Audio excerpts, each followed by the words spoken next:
उठ जाओ मेहमद, सुबह हो गई है।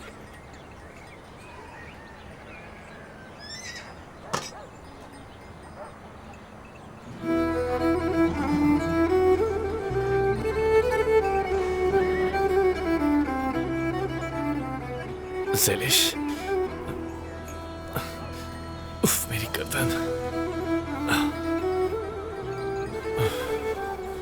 मुझे तो अब ये लड़की ख्वाबों में भी दिखने लगी है यार।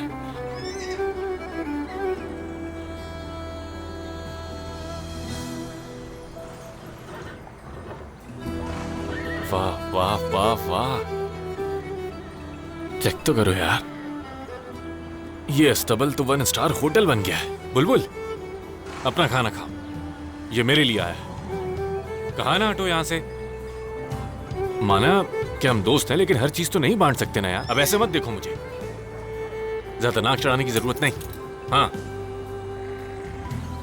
हाँ। मोबाइल भी दे दिया यार। क्या बात है ज़ेलिश मैडम आपकी, मजे से खाओ।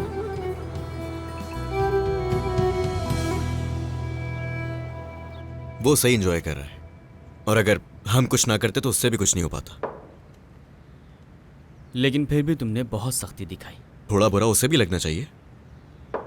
मैंने अपनी गाड़ी बेच दी यार, गाड़ी बेच दी मैंने अपनी, और दावत के बाद से मैं मुसलसल उसके पीछे लगा हुआ हूं। हांदे को भी भगा दिया मैंने वहां से। अब बाकी जो भी है वो खुद ही देखेगा।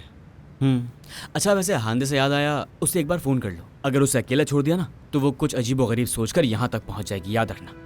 सही कह रहे हो, मेरी तो समझ में नहीं आ रहा कि उसकी वजह से और कितनी मुसीबत पालनी पड़ेगी हमें। खैर, हाँ हेलो हांदे, क्या हाल है? मैं ठीक हूँ, तुम कैसे हो? मैं बिल्कुल ठीक हूँ। मुझे ये बताओ, तुम अंतालिया पहुंच गई हो? हांदे,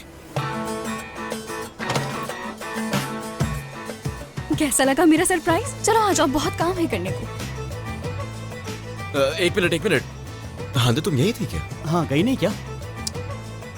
मैंने सोचा। क्या सोचा? वैसे कोई खास ज़रूरत नहीं थी तुम्हें सोचने की। जरूरत थी। मैंने सोचा, मैंने मेहमद को अपने प्यार में फंसाने का फैसला किया है, और तुम दोनों इस काम में मेरी मदद करोगे। हम सब कुछ एक बार फिर से शुरू करेंगे। प्लीज दोबारा मत शुरू हो जाओ यार, प्लीज यार। अब एक और मुसीबत।